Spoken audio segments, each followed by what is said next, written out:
ચલો ભાઈઓ બહેનો, આજે આપણે ચાલુ કરીશું same 6 audit.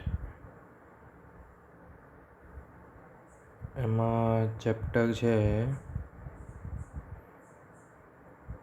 Second, Gujarat university. હા જો પાછા GU અને BCom. એમાં સેકન્ડ ચેપ્ટર છે audit report and audit certificate. એને હવે શોર્ટમાં રાખીશું AR એન્ડ AC. હવે ઓડિટ રિપોર્ટ એટલે શું, એવો સવાલ આપણે પહેલાં મગજમાં આવે ને કે what is audit report. Audit report એટલે શું? તો કે જે રિપોર્ટ ઓડિટર આપે. એટલે કે ઓડિટર એટલે શું? ઓડિટ રિપોર્ટ એટલે કે જે ઓડિટર રિપોર્ટ આપે એને ઓડિટ રિપોર્ટ કહેવાય. પણ ઓડિટર કેમ હોય, એ શું રિપોર્ટ આપે, શેનો રિપોર્ટ આપે, શેના માટે રિપોર્ટ આપે, તો જોઈએ. એમાં સૌથી પહેલાં તો શું હોય, એમાં કંપની હોય. કંપની શું કરે? કંપનીમાં પૈસા કોના લાગેલા હોય, તો કે શેર હોલ્ડર્સના. શેર હોલ્ડર્સ કોને રૂપિયા આપશે? કંપનીને આપશે. કંપનીને રૂપિયા આપશે, પણ શેર હોલ્ડર્સ તો લાખોની સંખ્યામાં હોય. શેર હોલ્ડર્સ પોસિબલ નથી કે એ લોકો જઈને કંપનીના બિઝનેસને મેનેજ કરે, ડે ટુ ડે અફેર્સમાં, મતલબ રોજ જઈને ડિસિઝન્સ લે. તો માટે એ લોકો કોને અપોઇન્ટ કરે? બોર્ડ ઓફ ડાયરેક્ટર્સને. હવે ડાયરેક્ટર્સ સારું કામ કરે કે નહીં, એ કોણ ચેક કરશે? કે ડાયરેક્ટર્સને કોને અપોઇન્ટ કર્યા? શેર હોલ્ડર્સે અપોઇન્ટ કર્યા, પણ હવે એ સારું કામ કરે છે કે નહીં, એ ચેક કોણ કરશે? એ ફરી ક્વેશ્ચન આવે. તો એના માટે શેર હોલ્ડર્સ કોને અપોઇન્ટ કરે? ઓડિટરને. કે ઓડિટર ડાયરેક્ટર્સ બરાબર કામ કરે છે કે નહીં, એ તું અમને ચેક કરીને કહે. તો એના માટે ઓડિટર અપોઇન્ટ થાય. ઓડિટર અપોઇન્ટ કરશે શેર હોલ્ડર્સ બધા ભેગા થઈને ડાયરેક્ટરનું કામ ચેક કરવા માટે. એ ઓડિટર શું કરશે? ઓડિટ કરશે. ઓડિટર બટ ઓબ્વિયસ ઓડિટ કરે. તો ઓડિટ કોનું કરશે, એ ક્વેશ્ચન આવે. તો ઓડિટ એટલે શું કહેતો કે એક્ઝામિનેશન. ઓડિટ એટલે એક્ઝામિનેશન. એક્ઝામિનેશન તો કે કોનું examination? Financial statements. Financial statements એટલે શું? સવાલ આવે ને કે what is financial statement. Financial statements તો કરો, પણ એનો મતલબ શું? તો કે balance sheet, profit and loss, અને ક્યાંક ક્યાંક કેશ ફ્લો પણ હોય કોઈ કંપનીનું. ક્લિયર? તો ઓડિટર ઓડિટ કરશે. ઓડિટરને કોણ અપોઇન્ટ કરશે? Share holder. કેમ અપોઇન્ટ કરશે? કે બોર્ડ ઓફ ડાયરેક્ટર્સે બરાબર એમને જે પૈસા આપેલા હતા એ પ્રમાણે કામ કર્યું કે નહીં. એટલે કંપનીમાં પૈસા લાગેલા હોય શેર હોલ્ડર્સના, શેર હોલ્ડર્સને ભરોસો આવે, એના માટે એ લોકો ડાયરેક્ટ ઓડિટરને અપોઇન્ટ કરે અને ચેક કરવાનું કહેશે ઓડિટરને કે બોર્ડ ઓફ ડિરેક્ટર્સે શું કામ કર્યું, ચેક કરો. તો ઓડિટર ઓડિટ કરશે. ઓડિટ એટલે શું? તો કે એક્ઝામિન કરશે. શું એક્ઝામિન કરશે? Financial statements. ફાઇનાન્શિયલ સ્ટેટમેન્ટ્સ એટલે શું? Balance sheet, P&L and cash flow. A check કરશે. એટલે કેવી રીતે ચેક કરશે? તો કે એ કોના પ્રમાણે બનેલા હોવા જોઈએ? તો કે અકાઉન્ટિંગ સ્ટાન્ડર્ડ પ્રમાણે બનેલા હોવા જોઈએ. અકાઉન્ટિંગ સ્ટાન્ડર્ડ એટલે શું? કેવી રીતે અકાઉન્ટિંગ થવું જોઈએ એ આપણે જોઈશું. તો મતલબ એ કેવા હોવા જોઈએ? Prepared in accordance with. મતલબ કોના પ્રમાણે બનેલા હોવા જોઈએ? તો કે ગેપ એન્ડ FRF. તો ગેપ એટલે શું? તો હોય કે જનરલી એક્સેપ્ટેડ અકાઉન્ટિંગ પ્રિન્સિપલ્સ. કે જનરલી એક્સેપ્ટેડ અકાઉન્ટિંગ પ્રિન્સિપલ્સ એટલે કે જેમ કે સપોઝ કોઈ ફિક્સ અસેટ હોય તો એને આપણે બેલેન્સ શીટમાં બતાવીએ. પણ કોઈ નાનો મોટો ખર્ચો કર્યો હોય, ફિક્સ અસેટ એટલે આપણે એક્સપેન્સ જ કર્યો હોય ને, પણ બહુ મોટો ખર્ચો કર્યો લાંબા સમય માટે, તો બેલેન્સ શીટમાં જાય. પણ નાનો ખર્ચો કર્યો હોય એક્સપેન્સ, તો એ ક્યાં જાય? P&L. તો આ શું છે? જનરલી એક્સેપ્ટેડ અકાઉન્ટિંગ પ્રિન્સિપલ્સ છે. તો આના પ્રમાણે અકાઉન્ટિંગ થયેલું હોવું જોઈએ. ક્લિયર? તો ગેપ એટલે ખબર પડી ગઈ ને, જનરલી એક્સેપ્ટેડ અકાઉન્ટિંગ પ્રિન્સિપલ્સ. અને FRF એટલે શું? તો કે ફાઇનાન્શિયલ રિપોર્ટિંગ ફ્રેમવર્ક. હવે જુઓ, ફાઇનાન્શિયલ રિપોર્ટિંગ ફ્રેમવર્ક એટલે શું? તો કે એક વસ્તુ સમજો, દરેકને આવી જ બેલેન્સ શીટ ના બનાવવાની હોય જેવી આપણે બનાવતા હોઈએ છીએ. દરેકને આવું જ P&L ના આવે. જેમ કે એક્ઝામ્પલ આપું તમને, તો ઇન્સ્યોરન્સ કંપની. ઇન્સ્યોરન્સ કંપનીનું P&L આપણા નોર્મલ કરતાં અલગ હોય. સેમ વે જોઈએ તો કે બેન્કિંગ કંપની. બેન્કિંગ કંપનીનું પણ P&L અને બેલેન્સ શીટ આપણા કરતાં થોડી અલગ હોય. મતલબ તો એમને એ પ્રમાણે બનાવવી જોઈએ એમ. તો ફરીથી ચલો પાછા આવીશું આપણે ફરીથી. ઓડિટ રિપોર્ટ એટલે શું? તો કે ઓડિટર જે રિપોર્ટ આપે એને ઓડિટ રિપોર્ટ કહેવાય. તો ઓડિટર કેવી રીતે રિપોર્ટ આપશે? તો કે એક્ઝામિન કરીને. શું એક્ઝામિન કરીને? Financial statements. ફાઇનાન્શિયલ સ્ટેટમેન્ટ્સમાં શું આવશે? Balance sheet, P&L, cash flow. એ કેવી રીતે બનેલા હોવા જોઈએ? તો કે ગેપ એન્ડ FRF. ગેપ એટલે આપણે જોયું અસેટ અને એક્સપેન્સ વાળું, અને FRF એટલે ઇન્સ્યોરન્સ. અને અલગ અલગ રિપોર્ટિંગ ફ્રેમવર્ક્સ હોય, કેવા ટાઈપના ફોર્મેટ્સ હોય એ પ્રમાણે બનેલા છે કે નહીં એ ચેક કરવાનું. જો ઓડિટરે ચેક કરી લીધું કે ગેપ અને એફઆરએફ પ્રમાણે બનેલા છે કે નહીં, તો એ શું નક્કી કરશે કે જે ચેક કર્યું એ વેધર ઓર નોટ, કે શું એ શોઝ એટલે કે બતાવે છે, શું બતાવે છે, તો કે ટ્રુ એન્ડ ફેર વ્યૂ આપતા હોવો જોઈએ. શું? True and fair view of financial statement. હવે ટ્રુ એન્ડ ફેર વ્યૂ એટલે શું, એ ક્વેશ્ચન આવે. તો એ જુઓ, ટ્રુ એન્ડ ફેર વ્યૂ એટલે કેવું, તો કે બધું સારું હોય, ગેપ અને એફઆરએફ પ્રમાણે બનેલું હોય, બેલેન્સ શીટ, પીએનએલ અને કેશ ફ્લો બરાબર છે. જો એ પ્રમાણે બનેલા હશે, કોઈ ભૂલ નહીં હોય. આપણે અહીંયા ભૂલને એક બીજા નામથી ઓળખીશું. ભૂલને શું કહીશું? ભૂલ નહીં કહીએ પણ MM કહીશું. MM એટલે મટીરિયલ મિસસ્ટેટમેન્ટ. મટીરિયલ મિસસ્ટેટમેન્ટ કહીશું. ક્લિયર? ભૂલ નહીં કહીએ, મટીરિયલ મિસસ્ટેટમેન્ટ કહીશું.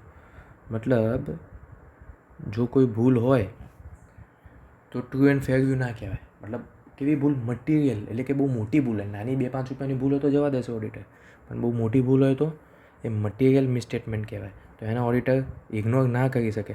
તો જો મટીરિયલ મિસસ્ટેટમેન્ટ હશે, મતલબ કંઈક પ્રોબ્લેમ છે બિઝનેસમાં, ડિરેક્ટર હશે કે લોચો કર્યો, તો એ કેસમાં એક એવો દુઃખી થઈ જશે. એટલે શું કે ભાઈ બરાબર નથી બન્યા. ક્લિયર? જ્યારે ઓડિટર દુઃખી થાય કે બરાબર નથી બન્યા, ત્યારે શું કરશે? ક્વોલિફાઈડ રિપોર્ટ આપશે. ક્વોલિફાઈડ રિપોર્ટ એટલે કેવો રિપોર્ટ? કે જેમાં મટીરિયલ મિસસ્ટેટમેન્ટ્સ હોય. દેખાય છે? મટીરિયલ મિસસ્ટેટમેન્ટ્સ હોય એને શું કહીશું? Qualified report. અને ક્લીન રિપોર્ટ એટલે શું? કે જુઓ, ઓડિટરને બી મજા આવે, ડાયરેક્ટર્સને બી મજા આવે કે ભાઈ કોઈ ભૂલો નથી, મટીરિયલ મિસસ્ટેટમેન્ટ નથી. ભૂલો હોય નાની મોટી, પણ મટીરિયલ ના હોય. મટીરિયલ એટલે મોટી ભૂલો. તો મટીરિયલ મિસસ્ટેટમેન્ટ ના હોય તો એ ખુશ થઈ જાય, ક્લીન રિપોર્ટ આપી દે. એટલે કે એને કહીશું અનક્વોલિફાઈડ. જો ઓડિટમાં ઊંધું હોય, ક્વોલિફાઈડ એટલે ખરાબ અને અનક્વોલિફાઈડ એટલે સારું. જીવનમાં ઊંધું હોય પાછું. ક્વોલિફાઈડ એટલે સારા લોકો કહેવાય અને અનક્વોલિફાઈડ લોકો એટલે બોગસ લોકો કહેવાય. પણ ઓડિટ રિપોર્ટમાં ઊંધું હોય. ક્વોલિફાઈડ રિપોર્ટ એટલે જેમાં મટીરિયલ મિસસ્ટેટમેન્ટ્સ હોય, અને ક્લીન અથવા તો અનક્વોલિફાઈડ રિપોર્ટ એટલે જેમાં મટીરિયલ મિસસ્ટેટમેન્ટ ના હોય. ક્લિયર? હવે આની પરથી આપણે એક ડિફરન્સ અસ્તિત્વમાં આવ્યો કે ભાઈ ક્લીન રિપોર્ટ એટલે શું, ક્વોલિફાઈડ રિપોર્ટ એટલે શું. આપણે મેઇનલી તો જોઈ જ દીધું કે ક્લીન રિપોર્ટ એટલે કેવો રિપોર્ટ કે જેમાં મટીરિયલ મિસસ્ટેટમેન્ટ ના હોય, અને ક્વોલિફાઈડ રિપોર્ટ એટલે કેવો રિપોર્ટ કે જેમાં મટીરિયલ મિસસ્ટેટમેન્ટ્સ હોય. ક્લિયર? હવે આખું ડિફરન્સ છે, મતલબ તફાવત છે, એના યાદ રાખવાના મેઇનલી આટલા પોઈન્ટ છે. જુઓ, 1 2 3 4 5 6. તો એમાં એક શોર્ટકટ કી બનાવેલી છે. તમારે યાદ રાખવું તો ઠીક છે, ને કંઈ યાદ રહેતું તો વાંધો નહીં. તો શું છે? 2D એટલે 2 ડિપાર્ટમેન્ટ હોય. કયા ડિપાર્ટમેન્ટ હોય? તો એક CA વાળું અને એક પોલીસવાળું. ક્લિયર? CA અને પોલીસ. PI એટલે પોલીસ. CA અને PI. CA એટલે શું કે ઓડિટર CA હોય, અને PI એટલે શું કે જોવે કે કંઈ ભૂલ નથી ને, એમ કંઈ ખોટું તો નહીં કર્યું ને, એ પોલીસનું કામ. એટલે CA અને PI એ રીતે યાદ રાખવા માટે.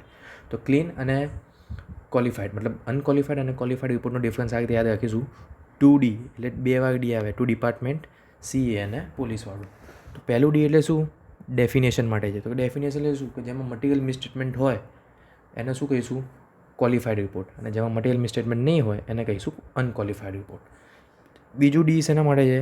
Director explanation. મતલબ એક વસ્તુ સમજો કે આપણે કંઈક ખોટું કર્યું હોય તો કોઈને સમજાવવું પડે, કે સાચું કર્યું હોય તો કોઈને સમજાવવું પડે. તો જો આપણો વાંક હોય, આપણે ખોટું કર્યું, ઓડિટર કહે છે કે એ ડાયરેક્ટર તમે શેર હોલ્ડરનો જોડે વિશ્વાસઘાત કર્યો, તો આપણે કહીશું કે અમે વિશ્વાસઘાત નથી કર્યો, અને જો કર્યો છે તો કેમ કરવો પડ્યો. ખ્યાલ આવે છે? તો ડાયરેક્ટર એક્સપ્લેનેશન શેમાં જરૂરી છે? જો ક્લીન રિપોર્ટ હોય, મતલબ કોઈ ભૂલો જ નથી, તો ઓડિટર કોઈ આરોપ લગાવશે નહીં ડાયરેક્ટર્સ પર, અને શેર હોલ્ડર્સને બી કોઈ પ્રોબ્લેમ હશે નહીં ડાયરેક્ટર્સથી, કારણ કે કંઈ ભૂલો છે જ નહીં, મટીરિયલ ચાલશે. મતલબ ક્લીન રિપોર્ટ આપ્યો છે. પણ જો ક્વોલિફાઈડ રિપોર્ટ આપશે, મતલબ નાખુશ છે ઓડિટર, તો એ ડાયરેક્ટરને કહેશે કે એ ડાયરેક્ટર કેમ આવું કામ કર્યું. તો એમની જોડેથી એક્સપ્લેનેશન કોણ માગશે? શેર હોલ્ડર્સ માગશે ને. ખ્યાલ આવે છે? એટલે ડાયરેક્ટર્સ પછી એક્સપ્લેનેશન આપવા માટે રિસ્પોન્સિબલ થઈ જાય છે આગળ. બોગસ કામ કર્યું તો એક્સપ્લેનેશન આપવું પડે કે કેમ બોગસ થયું. ક્લિયર?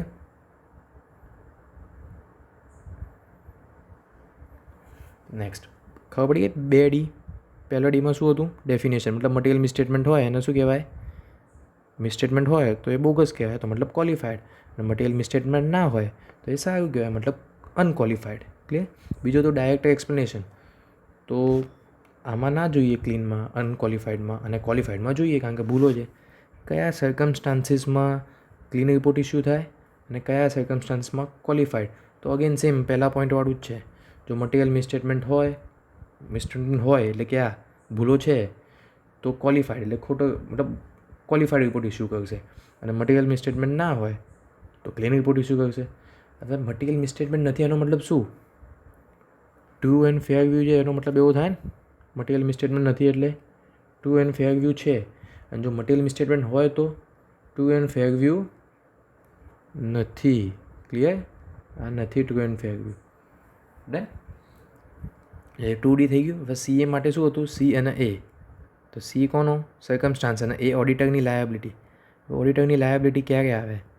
જ્યારે સારું હોય ત્યારે ઓડિટરે બહુ કહેવાની જરૂર ના પડે, પણ જ્યારે કંઈ ખોટું થઈ ગયું હોય ત્યારે ઓડિટરે બહાર આવીને બોલ્ડલી કહેવું જોઈએ. આ હું શબ્દ વાપરતો હોઉં છું વારે ઘડીએ. બોલ્ડલી એટલે શું? નિર્ભયતાથી, બિંદાસ, કોઈનાથી ડરવાનું નહીં. સાચું હોય સાચું કહી દેવાનું, કોઈનાથી ઇન્ફ્લુઅન્સમાં નહીં આવી જવાનું, કોઈ આપણને દબાવે તો દબાઈ નહીં જવાનું, એ રીતે એમ. ક્લિયર? તો CA એટલે શું હતું? સર્કમસ્ટાન્સ અને ઓડિટર્સ લાયબિલિટી. તો જ્યારે ક્લીન રિપોર્ટ ઇસ્યુ કરતો હોય એટલે કે અનક્વોલિફાઈડ, ત્યારે ઓડિટરની લાયબિલિટી ના હોય. પણ જ્યારે ક્વોલિફાઈડ રિપોર્ટ ઇસ્યુ કરતો હોય ત્યારે ઓડિટરની લાયબિલિટી એ શું? તો કે બહાર આવીને કહેવું, રિપોર્ટમાં ડિસ્ક્લોઝ કરવું કે ક્યાં ક્યાં ભૂલો છે, તો શેર હોલ્ડરે જોઈ લેવી જોઈએ. ક્લિયર? એટલું આપણે જોયું. ફરીથી ચલો, સૌથી પહેલાં શું જોયું? ડિફરન્સમાં બે ડિપાર્ટમેન્ટ, CA અને પોલીસવાળું. D એટલે definition, directors explanation, circumstances, auditors liability. પછી એ પ્રેશર.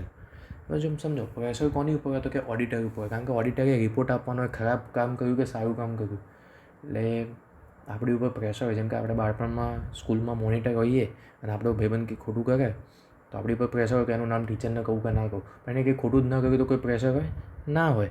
માટે તો ઇન્ડિપેન્ડન્ટ રહેવાનું. ખ્યાલ આવ્યો? ઇન્ડિપેન્ડન્ટ ઓડિટર્સ રિપોર્ટ કેમ બહાર કાઢે? ઇન્ડિપેન્ડન્ટ, કોઈના સંબંધો બાંધી જ લેવાના જ નહીં કંપનીમાં. ઇન્ડિપેન્ડન્ટ જ રહેવાનું, બહુ સંબંધો નહીં રાખવાના કંપનીમાં. ખ્યાલ આવે? તો એટલે જ પ્રેશર હોય ક્યારે? જ્યારે ક્વોલિફાઈડ રિપોર્ટ ઇસ્યુ કરતો હોય ને ઓડિટર, ક્વોલિફાઈડ રિપોર્ટ વખતે ઓડિટરમાં પ્રેશર હોય. જ્યારે ક્લીન રિપોર્ટ વખતે પ્રેશર કંઈ જ ના હોય. કેમ ના હોય? કારણ કે ક્લીન રિપોર્ટ એટલે બધું સારું કામ કર્યું, તો એને ક્યાં કોઈનું ખરાબ બોલવાનું છે. પણ જ્યારે ક્વોલિફાઈડ ઇસ્યુ કરે છે ત્યારે ડાયરેક્ટર જે ખરાબ કામ કરેલું છે માટે પ્રેશર હશે ઓડિટર પર. કોનું? તો કે ડાયરેક્ટર્સનું છે કે ભાઈ એ ખરાબ રિપોર્ટ ના આપતો ને નેક્સ્ટ ટાઈમ જોઈ લેજે એમ. એટલે ધમકાવે, પૈસાનું લાલચ આપે. ઘણા સ્કેમ થતા હોય. સ્કેમમાં શું હોય? મોસ્ટલી આ જ હાથ હોય. પછી શું છે? હવે જુઓ, સિમ્પલ વાત છે કે જ્યારે તમે ક્લીન રિપોર્ટ આપો ત્યારે એના શેર હોલ્ડર્સ પર કેવી અસર થાય? સારી. અને ક્વોલિફાઈડ આપો ત્યારે ખરાબ. કારણ કે ક્વોલિફાઈડ એટલે એનો મતલબ એવો કે મટીરિયલ ભૂલો ગયેલી છે, મોટી મોટી ભૂલો છે અંદર, તો શેર હોલ્ડર્સને શું લાગશે કે અમારા પૈસાનો દુરુપયોગ થયો, મતલબ ખોટી જગ્યાએ વપરાયા, એટલે જ ક્વોલિફાઈડ રિપોર્ટ આપ્યો ઓડિટરે. પણ ક્લીન આવે તો શેર હોલ્ડર્સને મજા જાય કે ચલો જે રૂપિયા જે કામ માટે આપે તે કામ માટે જ યુઝ થયા. તો છેલ્લું આ કોના માટે છે? Impression on reader. રીડર એટલે કોણ હોય? કે જે ઓડિટ રિપોર્ટ વાંચતા હોય. તો એની ઉપર જો ક્લીન રિપોર્ટ હશે તો પોઝિટિવ ઇમ્પેક્ટ આવશે, અને ક્વોલિફાઈડ હશે તો નેગેટિવ ઇમ્પ્રેશન પડશે. ક્લિયર? ફરીથી જોઈ લો. ના ખબર પડીએ તો ફરીથી રિવાઇન્ડ કરીને જોઈ લેજો. આટલું હું તમને શોર્ટમાં ફરી સમજાવી દઉં છું કે આપણે ડિફરન્સમાં શું શું જોયું. ક્લિયર? તો ડિફરન્સમાં શું જોયું આપણે? 2 ડિપાર્ટમેન્ટ, CA અને PI. 2 ડિપાર્ટમેન્ટમાં 2 D. પહેલું ડેફિનેશનનું, બીજું ડાયરેક્ટર્સ એક્સપ્લેનેશન. ખરાબ કામ કર્યું તો એક્સપ્લેનેશન જોઈએ, મતલબ ક્વોલિફાઈડ રિપોર્ટમાં જોઈએ, ઓલામાં ના જોઈએ. સર્કમસ્ટાન્સીસ, કયા સર્કમસ્ટાન્સમાં ઇસ્યુ થાય? મિસસ્ટેટમેન્ટ હોય તો ક્વોલિફાઈડ થાય, મિસસ્ટેટમેન્ટ ના હોય તો ક્લીન એટલે કે અનક્વોલિફાઈડ. ઓડિટર્સ લાયબિલિટી ક્યારે હોય? જ્યારે ક્વોલિફાઈડ રિપોર્ટ, જ્યારે ખરાબ બતાવવાનું હોય ત્યારે જ લાયબિલિટી હોય માથે. પ્રેશરમાં બી સેમ, જ્યારે ક્વોલિફાઈડ હોય ત્યારે પ્રેશર હોય, અધરવાઇઝ ના હોય. ઇમ્પ્રેશન ઓન રીડર, ક્લીન એટલે કે અનક્વોલિફાઈડ હોય તો પોઝિટિવ પડે, અને ક્વોલિફાઈડ હોય તો નેગેટિવ પડે. ક્લિયર? આ આપણે આખો ડિફરન્સ જોઈ લીધો ક્લીન અને ક્વોલિફાઈડનો. ફરીથી ફટાફટ રિવાઇઝ કરીએ. અત્યાર સુધી શું ભણ્યા? તો કે ઓડિટ રિપોર્ટ અને ઓડિટ સર્ટિફિકેટ ભણીએ છીએ. તો ઓડિટ રિપોર્ટ એટલે શું? કે ઓડિટ રિપોર્ટ એટલે શું ખબર નહીં. તો કે ઓડિટર ઇસ્યુ કરે. ઓડિટર કોણ ઓપન કરે? Share holder. કેમ ઓપન કરે? એમના રૂપિયા લાગેલા હોય તો બોર્ડ ઓફ ડાયરેક્ટર્સ બરાબર કામ કરે છે કે નહીં એ ચેક કરવા માટે શેર હોલ્ડર અપોઇન્ટ કરે ઓડિટરને. ઓડિટર શું કરશે? ઓડિટ કરશે. ઓડિટ કોનું કરશે? તો કે ઓડિટ એટલે શું? તો કે એક્ઝામિનેશન. એક્ઝામિનેશન એટલે ચેક કરવું. કોનું? તો કે ફાઇનાન્શિયલ સ્ટેટમેન્ટ્સનું. ફાઇનાન્શિયલ સ્ટેટમેન્ટ્સમાં શું આવે? Balance sheet, P&L and cash flow. એ કે કોના પ્રમાણે હોવા જોઈએ, તો ગેપ એટલે જનરલી એક્સેપ્ટેડ એકાઉન્ટિંગ પ્રિન્સિપલ છે. આપણે જોયું કે ભાઈ ફિક્સ અસેટનું હોય તો એ બેલેન્સ શીટમાં જાય, નાના ખર્ચા હોય તો એ P&Lમાં જાય. બીજું શું હતું? FRF એટલે ફાઇનાન્શિયલ રિપોર્ટિંગ ફ્રેમવર્ક. એમાં નોર્મલ લોકોનું અલગ હોય, બેંકવાળાનું અલગ હોય, ઇન્સ્યોરન્સવાળાનું અલગ હોય, એ આપણે જોયું. પછી કેવા બતાવતા હોવા જોઈએ, તો કે ટ્રુ એન્ડ ફેર હોવા જોઈએ. ટ્રુ એન્ડ ફેર એટલે શું? કે જેમાં મટીરિયલ મિસસ્ટેટમેન્ટ ના હોય, મોટી ભૂલો ના હોય બહુ. ટ્રુ એન્ડ ફેર વ્યૂ ના હોવું એટલે શું? કે જેમાં બહુ મોટી ભૂલો હોય. ટ્રુ એન્ડ ફેર વ્યૂ એટલે જેમાં મોટી ભૂલો નથી, એટલે તો ક્લીન એટલે બધા ખુશ રહેશે. અનક્વોલિફાઈડ કહેવાય, ઓડિટની દુનિયામાં ઊંધું આપણે જોઈ લીધું. અને ક્વોલિફાઈડ એટલે બોગસ રિપોર્ટ, જેમાં મટીરિયલ મિસસ્ટેટમેન્ટ્સ હોય. એનો ડિફરન્સ જોઈએ આપણે. શું ડિફરન્સ જોઈએ? ટુ ડિપાર્ટમેન્ટ CA અને પોલીસનું. પહેલાં 2D એટલે શું? ડેફિનેશન. પછી ડાયરેક્ટર્સ એક્સપ્લેનેશન. C એટલે સર્કમસ્ટાન્સીસ, A એટલે ઓડિટરની લાયબિલિટી, P એટલે પ્રેશર, I એટલે ઇમ્પ્રેશન ઓન રીડર. આટલું જોયું, બરાબર છે. હવે જોઈશું importance of audit report. Importance of audit report, કે ઓડિટ રિપોર્ટનું ઇમ્પોર્ટન્સ કોને હોય અને શેના માટે હોય. તો જુઓ, 2 અંદરની પાર્ટી છે, દેખાય છે? આ 2 અંદરની પાર્ટી કંપનીની, આ 2 કંપનીમાં પૈસા રોકવાવાળી પાર્ટીઓ, અને આ ગવર્મેન્ટ, નવરા લોકો કે જેને પૈસા લેવા હોય કંપની જોડેથી, અથવા તો કંપનીના સારા માટે બી લોકો જોતા હોય, એવું નથી દર વખતે. તો ચલો પહેલાં અંદરની પાર્ટીઓની વાત કરીએ. અંદરની પાર્ટી એટલે કે શેર હોલ્ડર્સ અને ડાયરેક્ટર્સ. શેર હોલ્ડર કેમ ઇમ્પોર્ટન્સ છે ઓડિટ રિપોર્ટનું? કારણ કે એમને ખ્યાલ આવશે. આપણે મેઇન ડેફિનેશનમાં જ જોયું ને, ઓડિટ રિપોર્ટ ભણતી વખતે જ જોયું કે શેર હોલ્ડર માટે તો મેઇન છે ઓડિટ રિપોર્ટ. એટલે એ લોકોને કામ આવશે કે એમના રૂપિયા પ્રોપર યુઝ થયા છે કે નહીં. ડાયરેક્ટર્સને શું કામ આવે? તો સમજો, ડાયરેક્ટર્સ દર વખતે લોચા ના કરે, કારણ કે ડાયરેક્ટર્સ તો એમના મેઇન ડિસિઝન્સ લેવામાં હોય. એ કે ડે ટુ ડેમાં જઈને જોતા ના હોય કે અકાઉન્ટિંગ બરાબર થયું કે ના થયું. એમને એના માટે એમ્પ્લોઈઝ રાખેલા હોય, માણસો રાખેલા હોય. તો એ માણસોએ બરાબર કામ કર્યું કે નહીં એ કેવી રીતે ખબર પડે ડાયરેક્ટરને? ડાયરેક્ટર થોડી જઈને જોશે રોજ. જેમ કે મુકેશભાઈ છે રિલાયન્સમાં, તો મુકેશભાઈ રોજ જોડું જોઈને અકાઉન્ટન્ટની બાજુમાં બેસે કે ચાલ બતાવે શું કર્યું. એમને ખબર બી ના પડતી હોય. તો ઓડિટર ઓડિટ કરે અને એ રિપોર્ટ પછી ડાયરેક્ટરને આપે કે ભાઈ જોઈ લો ભાઈ, તમારા એમ્પ્લોઈઝ બરાબર કામ નથી કરતા. એટલે ડાયરેક્ટર માટે ઓડિટ રિપોર્ટ મહત્ત્વનો બની જાય. તો ડાયરેક્ટર્સને ખબર પડશે કે ધંધામાં શું ખોટું થઈ ગયું છે. ક્લિયર? 2 અંદરની પાર્ટી કઈ કઈ? Share holders and directors. પછી જે લોકો ધંધામાં ઇન્વેસ્ટ કરતા હોય રૂપિયા, જેમ કે કોણ? ક્રેડિટર્સ. ક્રેડિટર્સ શું કેવી રીતે ઇન્વેસ્ટ કરતા હોય? તો કે ગુડ્સ આપીને, મટીરિયલ સપ્લાય કરીને. આ લોકો આપણને ગુડ્સ આપે ને, કેવી રીતે આપે? તો કે ક્રેડિટ ઉપર આપતા હોય. ક્રેડિટ એટલે ઉધારમાં આપતા હોય, 30 દિવસની, 90 દિવસની. તો એ લોકોને ચિંતા હોય ને કે અમારા પૈસા ડૂબી જશે કે રહેશે. જો ઓડિટ રિપોર્ટ બોગસ આપ્યો હોય, મતલબ ક્વોલિફાઈડ કર્યો હોય, જેમ કે મટીરિયલ સ્ટેટમેન્ટ્સ છે, તો ક્રેડિટરનો ભરોસો જતો રહેશે. પણ જો સારો બતાવ્યો તો ક્રેડિટર ખુશ થઈ જશે. ક્લિયર? ડિબેન્ચર હોલ્ડર્સમાં બી સેમ. ડિબેન્ચર હોલ્ડર્સ કંપનીને શું આપે? રૂપિયા આપે. પણ રૂપિયા એમના સેફ હોવા જોઈએ, એના માટે બી એ લોકો ઓડિટ રિપોર્ટ વાંચતા હોય. ક્લિયર? ક્રેડિટર શું આપે? Goods material. અને ડિબેન્ચર હોલ્ડર્સ રૂપિયા આપે. અને ઇન્વેસ્ટર શું હોય? કે ફ્યુચરમાં એ લોકોને રસ હોય કંપનીમાં ઇન્વેસ્ટ કરવાનો. તો જો ઓડિટ રિપોર્ટ સારા આવતા હશે, ક્લીન આવતા હશે, અનક્વોલિફાઈડ આવતા હશે, તો એ લોકો ઇન્વેસ્ટ કરવાનું વિચારશે. જો ક્વોલિફાઈડ આવતા હોય તો કોઈ પણ ઇન્વેસ્ટ ના કરે, આપણે બી ના કરીએ. પછી કોણ છે બહારના લોકો? મતલબ કોણ? ગવર્મેન્ટ અને ઇન્કમ ટેક્સ ઓથોરિટી. ગવર્મેન્ટ કેમ જોવે? તો કે ઇકોનોમિકલ પોલિસીસ બનાવવા માટે દેશ માટેની. ઇન્કમ ટેક્સ ઓથોરિટી કેમ જોવે? કે કોઈ ટેક્સ ઇવેઝન તો નથી કર્યું, મતલબ ટેક્સ ચોરી તો નથી કરીને કંપનીવાળે, એના માટે એ લોકો જોવે. ક્લિયર? 7 લોકો હતા. કોણ? Importance of audit report. Audit રિપોર્ટનું શું મહત્ત્વ હોય? તો 7 લોકો માટે હોય. 2 અંદરની પાર્ટી, 3 બહારની પાર્ટી અને 2 ગવર્મેન્ટ પાર્ટી. પહેલી 2 અંદરની પાર્ટી કઈ કઈ હતી? Share holders and directors. પૈસા બહારની પાર્ટી જે ગુડ્સ આપે, જે પૈસા આપે અને જે ભવિષ્યમાં પૈસા આપશે. 2 નવી પાર્ટીઓ, ગવર્મેન્ટ અને ઇન્કમ ટેક્સવાળા. ક્લિયર આટલું? ઓડિટ રિપોર્ટ જોડે આપણે એક ઓડિટ સર્ટિફિકેટ બી જોઈએ. ચલો એની પહેલાં ઓડિટ રિપોર્ટ જ જોઈએ. તો ઓડિટ રિપોર્ટ એટલે શું? એ તો આપણે જોયું કે જે ઓડિટર એક્ઝામિન કરશે, ચેક કરશે, બુક્સ ઓફ અકાઉન્ટ્સ, એની પરથી શું ઇસ્યુ કરશે? Audit report. તો ઓડિટ રિપોર્ટનું મિનિંગ આપણે જોવા જઈએ તો મિનિંગ શું ઓડિટ રિપોર્ટનું?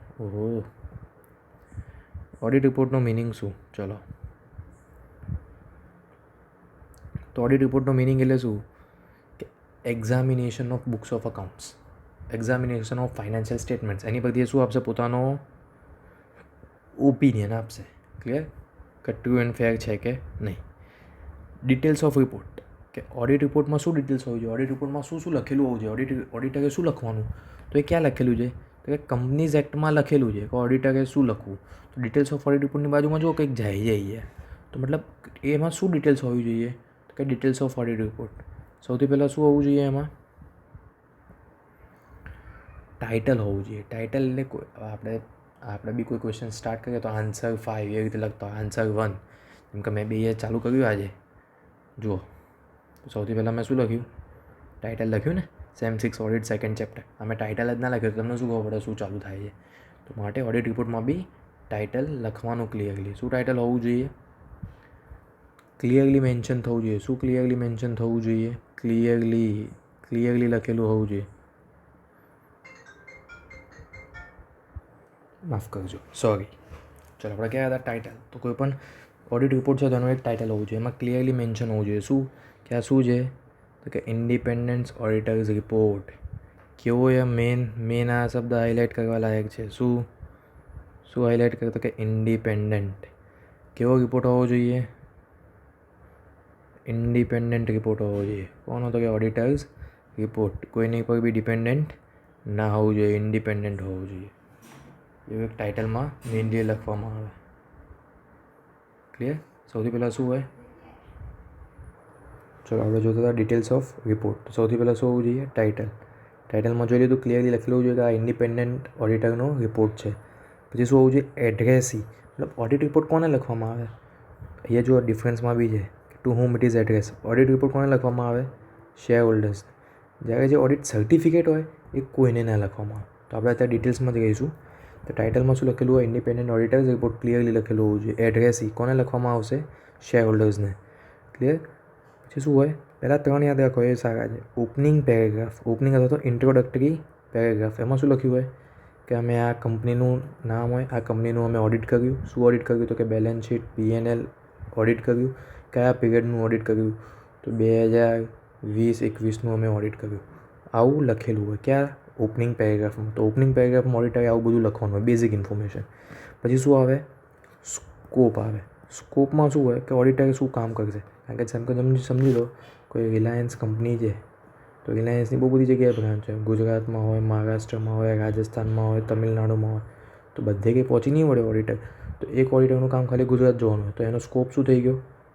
ગુજરાતનું. એક ઓડિટરનું કામ હોય મહારાષ્ટ્ર, તો એનો સ્કોપ શું થઈ ગયો?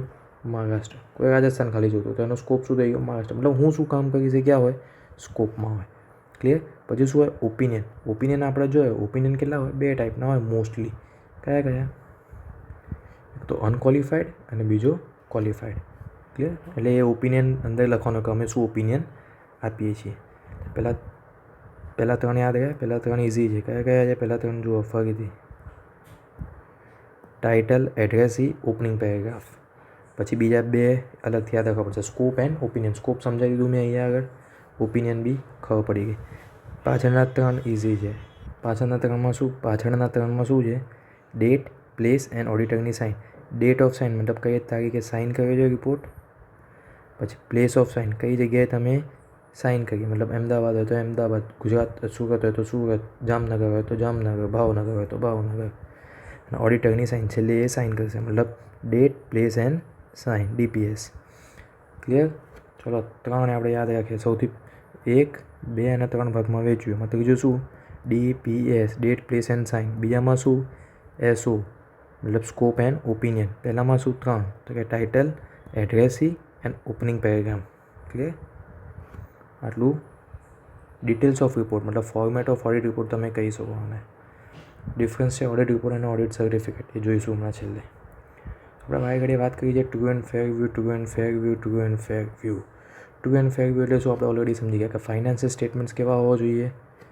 ફ્રી હોવા જોઈએ. ફ્રી એટલે એમાં શું ના હોવું જોઈએ? તો કે એટલે મટીરિયલ મિસસ્ટેટમેન્ટ. કે જેમાં મટીરિયલ મિસસ્ટેટમેન્ટ ના હોય એવા ફાઇનાન્શિયલ સ્ટેટમેન્ટ્સ કેવા કહીશું આપણે? ટ્રુ એન્ડ ફેર. એ કોના અકોર્ડિંગ બનેલા હોવા જોઈએ? તો gap and financial reporting framework. એટલે આપણે મેં સમજાવ્યું તમને અસેટ્સ અને એક્સપેન્સનું ઉદાહરણ આપીને. ઇન્કમનું બી જોઈ લઈએ. તો ઇન્કમ 2 ટાઈપની હોય. કઈ હોય? Revenue income, capital income. Revenue એટલે જે ડેલી બિઝનેસીસ થતી હોય. જેમ કે મારો બિઝનેસ ચોપડીઓ વેચવાનો હોય, તો એ ચોપડીઓ વેચવાથી જે મને રેવન્યુ થાય એને રેવન્યુ ઇન્કમ કહેવાય. તો મતલબ એ P&Lમાં જાય. પણ મારી કોઈ હું અસેટ વેચીને એમાંથી મને જે ઇન્કમ આવે એને કેપિટલ, એ બેલેન્સ શીટમાં જાય. ક્લિયર? એટલે એ રીતે અસેટ્સ, લાયબિલિટી હોય અને એક્સપેન્સીસ હોય. તો એ પ્રોપર રીતે થયેલા હોય. અસેટ્સ અને લાયબિલિટીના 2 ક્લાસિફિકેશન હોય. એક તો નોન કરંટ એટલે કે, અને બીજી કરંટ. કરંટ એટલે એ જ વર્ષની, નોન કરંટ એટલે 1 કરતાં વધારે વર્ષની જે હોય એ. એક્સપેન્સમાં બી સેમ ઇન્કમ જેવું જ રેવન્યુ અને કેપિટલ. રેવન્યુ એક્સપેન્સ એટલે નોર્મલ એક્સપેન્સીસ P&L વાળા. અને કેપિટલ એક્સપેન્સ એટલે જે હું ફિક્સ અસેટ પરચેસ કર્યું એ કેપિટલ એક્સપેન્સીસ. એને કહેવાશે true and fair view. True and fair view એટલે ફરીથી સમરાઇઝ કરીએ તો ફાઇનાન્શિયલ સ્ટેટમેન્ટ્સ કેવા હોવા જોઈએ, કેવા પ્રમાણે બનેલા હોવા જોઈએ. તો કે ગેપ અને એફઆરએફ. ગેપ એટલે આપણે જોયું અસેટ્સ અને એક્સપેન્સવાળું. એફઆરએફ એટલે ઇન્સ્યોરન્સ અને બેન્કિંગ કંપનીવાળું. અને એમાં શું ના હોવું જોઈએ, મટીરિયલ મિસસ્ટેટમેન્ટ ના હોવું જોઈએ. Clear? True and fair view આ આપણે જોઈ લીધું. હવે આપણે એનો ડિફરન્સ જોઈએ, ઓડિટ રિપોર્ટ અને ઓડિટ સર્ટિફિકેટ. ઓડિટ રિપોર્ટ મેં તમને મોસ્ટલી સમજાવ્યું હતું, મિનિંગ શું હોય, ડિટેલ્સ ઓફ ઓડિટ રિપોર્ટ આગળ રાખવું. મતલબ કંપનીઝ એક્ટમાં એની ઇન્ફોર્મેશન છે કે શું ઓડિટ રિપોર્ટમાં હોવું જોઈએ. આજે જોયું ને એ આખું કોના પ્રમાણે છે, કંપનીઝ એક્ટ પ્રમાણે. ક્લિયર? બાકીનું નીચેનું જાય. સમજો ઓડિટ રિપોર્ટમાં શું હોય, પ્રોપર ઓપિનિયન આપી શકે. મતલબ એવું કોઈ દિવસ કોઈ ઓડિટર એવું ના કે હું 100% કહી દઉં છું કે બધું સાચું જ છે, કારણ કે પોસિબલ નથી. આજે આપણે જોઈએ તો ટાટાનું એક્ઝામ્પલ લઈએ. ટાટા છોડ દો, કોઈ ડીમાર્ટનું એક્ઝામ્પલ લઈએ, એવા ડિપાર્ટમેન્ટલ સ્ટોરનું. કેટલા બધા ટ્રાન્ઝેક્શન થતા હોય, તેમાં કોઈ ઓડિટરની તાકાત નથી કે બધા ટ્રાન્ઝેક્શન જોઈ શકે. માટે શું કહેવાય, ટ્રુથ ઓફ ડિટેલ્સ કે અંદર શું સાચું છે, બધું સાચું છે એવું ઓડિટ રિપોર્ટમાં કોઈ દિવસ ના કહી શકાય. એ શું આપી શકે, ખાલી રિઝનેબલ અશ્યોરન્સ, ગેરંટી નહીં આપી શકે. જ્યારે સર્ટિફિકેટ તમે કોઈ આપતા હોય ત્યારે તમારે 100% શ્યોર હોવું જોઈએ. મતલબ ફેક્ટ્સ જે છે એ 100% કરેક્ટ હોવા જોઈએ. ક્લિયર? હવે જો ડિટેલ્સ ઓફ રિપોર્ટ ક્યાં છે તો કંપનીઝ એક્ટમાં છે, જ્યારે સર્ટિફિકેટનું ક્યાં એવી ડિટેલ્સ આપેલી નથી. પીરિયડ. ઓડિટ રિપોર્ટ ક્યારે થાય તો બધા બુક્સ ઓફ અકાઉન્ટ એટલે બેલેન્સ શીટ ફાઇનાન્શિયલ બની જાય ત્યારે, મતલબ એન્યુઅલી, દર વર્ષે. જ્યારે સર્ટિફિકેટ વેન એવર રિક્વાયર્ડ, જ્યારે કોઈ પાર્ટી માગે ત્યારે કોઈ પણ પાર્ટી સર્ટિફિકેટ આપી શકે. પ્રોવિઝન્સ ઓફ કંપનીઝ એક્ટ તો યાદ જોયું ને, કંપનીઝ એક્ટના પ્રોવિઝન્સ છે ડિટેલ્સમાં રિપોર્ટ માટે, સર્ટિફિકેટ માટે નથી. તો એ બી સેમ જ લખવાનું. લાસ્ટમાં ક્વોલિફાઈડ રિપોર્ટ. ક્વોલિફાઈડ રિપોર્ટ એટલે કેવું કે જેમાં મટીરિયલ મિસસ્ટેટમેન્ટ છે છતાં ઓડિટર રિપોર્ટ આપી શકે કે ભાઈ હા મેં ચેક કર્યું ને એમાં મટીરિયલ મિસસ્ટેટમેન્ટ છે માટે હું રિપોર્ટ આપું છું. જ્યારે મતલબ ક્વોલિફાઈડ રિપોર્ટ હોઈ શકે, જ્યારે ક્વોલિફાઈડ સર્ટિફિકેટ ના હોઈ શકે. કેમ ના હોઈ શકે? તમને કોઈ દિવસ એવું સર્ટિફિકેટ મળ્યું કે તમે ફેલ થયા હોય છતાં તમને 12માની પાસ થયાનું સર્ટિફિકેટ મળે, 10th પાસ થયાનું સર્ટિફિકેટ ના મળે. ફેલ હોવ તો ફેલ જ ગણો, એમાં તમને એનું સર્ટિફિકેટ ના મળે. તો સેમ વે ક્વોલિફાઈડ રિપોર્ટને એવું જ છે કે મટીરિયલ મિસ્ટેક, મોટી ભૂલો કરી છે છતાં રિપોર્ટ તો ઇસ્યુ થાય પણ સર્ટિફિકેટ ના બનાવી શકાય. ક્લિયર? ડિફરન્સ આટલા છે. Meaning, details, period, provisions, truth of details, to whom addressed અને ક્વોલિફાઈડ રિપોર્ટ. એનું શોર્ટ કી આપણે બનાવીએ છીએ. શું છે? MD 2P 2TQ. MD PPTQ. MD એટલે મિનિંગ એટલે કે શું આમાં એક્ઝામિનેશનનો બુક્સ ઓફ અકાઉન્ટ સ્ટુડન્ટ ફેર છે કે નહીં. ઓલામાં શું અશ્યોરન્સ આપવું પડે. ડી એટલે ડિટેલ્સ ઓફ રિપોર્ટ, એ કંપનીઝ એક્ટમાં છે, આમાં નથી. ડિટેલ્સ ઓફ રિપોર્ટમાં આપણે આખું જોયું, title, address, opening paragraph, scope, opinion અને DPS, date, place and sign. પછી શું છે? પી એટલે પીરિયડ, કે ક્યારે ઇસ્યુ થાય તો દર વર્ષે હોય. સર્ટિફિકેટ ક્યારે ગમે ત્યારે હોય. બીજું પી એટલે શું તો કે પ્રોવિઝન્સ ઓફ કંપનીઝ એક્ટ, રિપોર્ટમાં છે સર્ટિફિકેટમાં નથી. એક ટી એટલે ટ્રુથ ઓફ ડિટેલ્સ, રિપોર્ટમાં કોઈ દિવસ એવું ના કે 100% સાચું છે. રિઝનેબલ અશ્યોરન્સ મળે, ગેરંટી ના મળે, ત્યારે ઓલામાં આપવી પડે. બીજું ટી એટલે શું? ટુ હુમ એડ્રેસ, તો રિપોર્ટ કોને એડ્રેસ થાય? શેર હોલ્ડર્સને, જ્યારે આ કોઈને એડ્રેસ ના થાય, જેને જોઈએ એ વાપરે. ક્વોલિફાઈડ રિપોર્ટ હોઈ શકે, સર્ટિફિકેટ ના હોઈ શકે. ક્લિયર? ઇમ્પોર્ટન્સ. હવે આપણે ઇમ્પોર્ટન્સ ઓફ ઓડિટ રિપોર્ટ તો જોઈએ, અંદરની પાર્ટી, બહારની પાર્ટી, મતલબ જે રૂપિયા આપે છે અને અધર પાર્ટી. હવે આપણે સિગ્નિફિકન્સ એટલે કે ઇમ્પોર્ટન્સ ઓફ ઓડિટ સર્ટિફિકેટ જોઈશું. સર્ટિફિકેટ એટલે મેં તમને સમજાવ્યું શું સર્ટિફિકેટ એટલે શું હોય.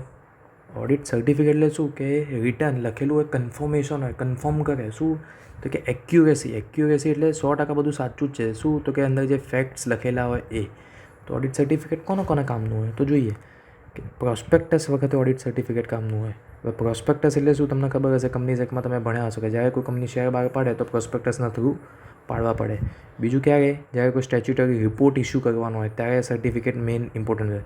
લિક્વિડેશન વખતે ઇમ્પોર્ટન્ટ, કારણ કે જ્યારે જે હોય વેરીફાયર એ વેરીફાઈ કરીને સર્ટિફિકેટ આપે કે ભાઈ બધા ચાર્જીસ ક્લિયર થઈ ગયા છે તો કંપનીને બંધ થવા દો, વાંધો નહીં. અને બીજી કોઈ પણ મેટર્સ હોય, જેમ કે કઈ મેટર્સ હોઈ શકે, બેંકવાળા સર્ટિફિકેટ માગતા હોય, સ્ટોક સર્ટિફિકેટ, ડેટર્સનું સર્ટિફિકેટ એટસેટ્રા. ક્લિયર?